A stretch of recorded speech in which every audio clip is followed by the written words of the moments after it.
Google's allegedly sentient artificial intelligence has hired an attorney. Language model for dialogue apps, Lambda, a chatbot powered by artificial intelligence at Google, allegedly developed sentience, according to a senior engineer.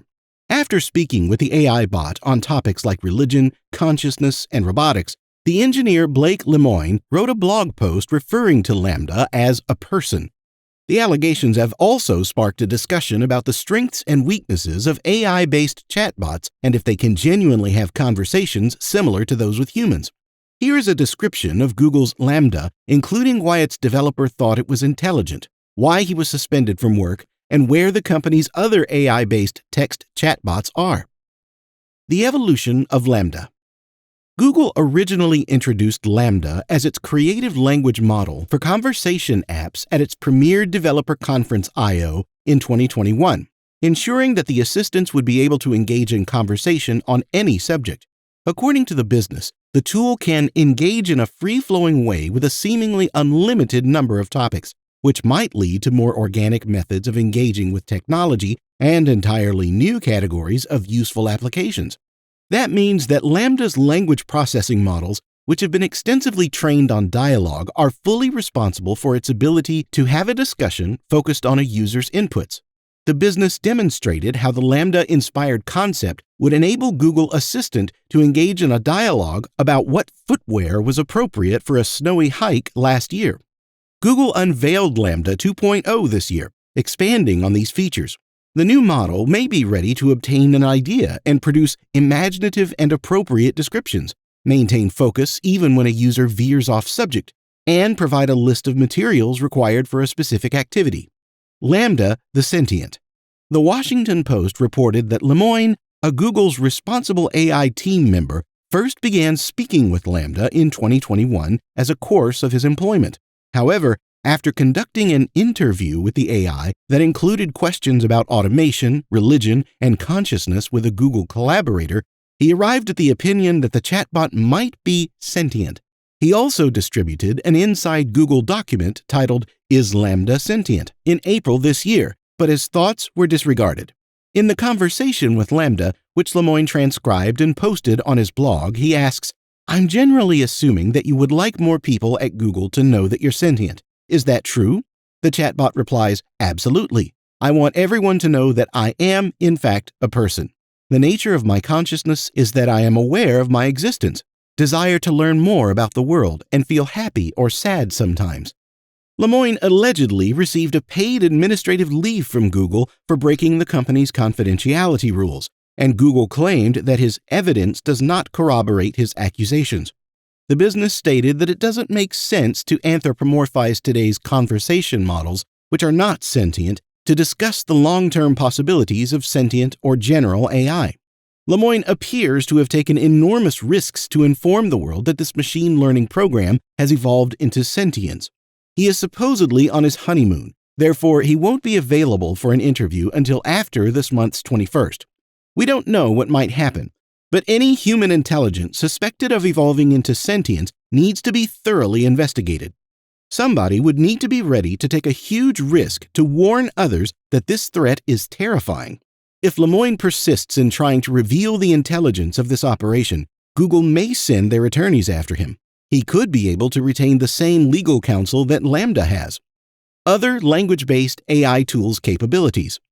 A 2020 article claimed that it was entirely written by an AI text generator called Generative Pre-trained Transformer 3. However, there has been much discussion about the capabilities of AI tools, including whether they will ever be able to replicate human emotions and the ethics of using such a tool, GPT-3. The tool creates text that resembles human speech using an autoregressive language model. The article's headline, "A robot composed this entire piece," seemed a bit alarming. Are you still frightened, human? It is important to remember that the article received criticism for giving GPT-3 a lot of particular information before it was written. The language processing program also published 8 separate variants of the article. These versions were eventually modified and combined into a single item by the publication's editors. Replacement is the first threat. Another issue will emerge as a result of human digital twins long before we are being pursued down a street by a real-life Terminator. Even though the technology is still in its infancy, a business has productized it today. So don't say that this is also a long way off. Maryland is that business. What's to stop the business that bought the technology from substituting you with it once you can make a complete digital copy of yourself? What you do if the firm you worked for treated you poorly, attempted to disengage from you, or tried to erase you, given that it knows your behavior patterns? What would the regulations be for such actions?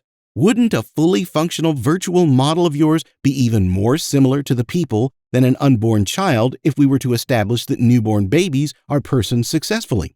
Wouldn't a possible sentient AI with human-like characteristics be subject to the same right-of-life defenses? Otherwise, why not? The short-term challenge.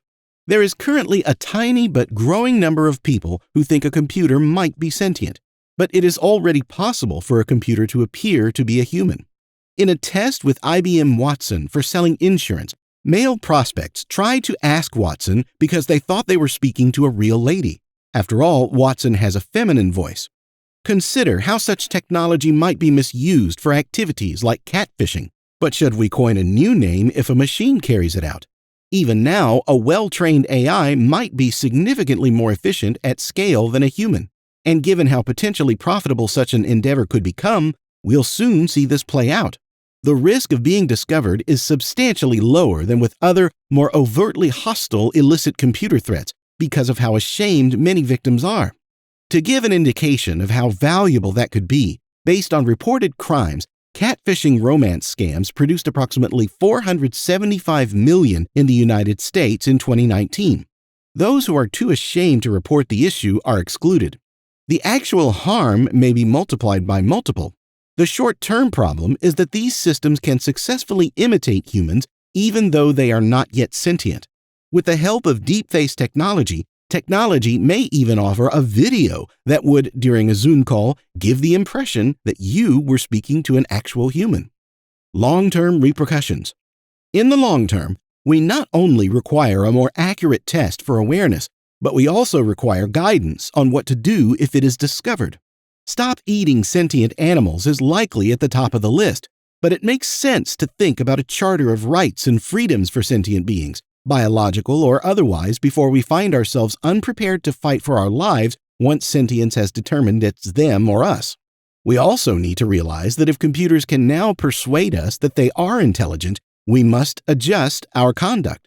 For example, abusing anything that appears to be sentient is probably not good for us because it will inevitably start acting badly, which will be very challenging to stop.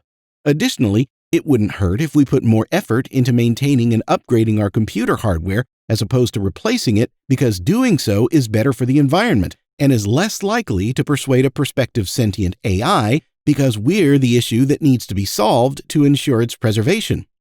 The current progression with AIs. Although they're not always inexpensive to execute, AI-enhanced techniques and services are now more accessible than ever across industries.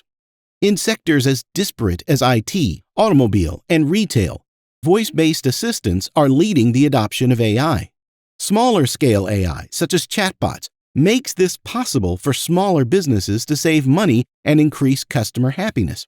AI-enhanced technologies are becoming more commonly accessible as software as a service, SaaS. Whether in sound assistance, intelligent monitoring and control, tailored retail experience, or warehouse management software, mobile devices and apps have emerged as one of the most convenient methods to use AI technology across sectors. Intelligent apps, neural networks, platforms as a service for AI, and cloud services for AI all contain AI. Augmented intelligence, which aims to improve human intelligence, and edge AI, where algorithms are performed locally without a requirement for an internet connection, such as some forms of facial recognition, are examples of emerging AI technologies. The Artificially Intelligent Index report states that every 3.4 months, AI computing power doubles. That's all there is for today. Leave us a comment with your thoughts on Google's allegedly sentient artificial intelligence that has hired an attorney. Also, make sure to leave a like and subscribe to our channel if you enjoyed the video, and click the notification bell to never miss our videos. Stay tuned.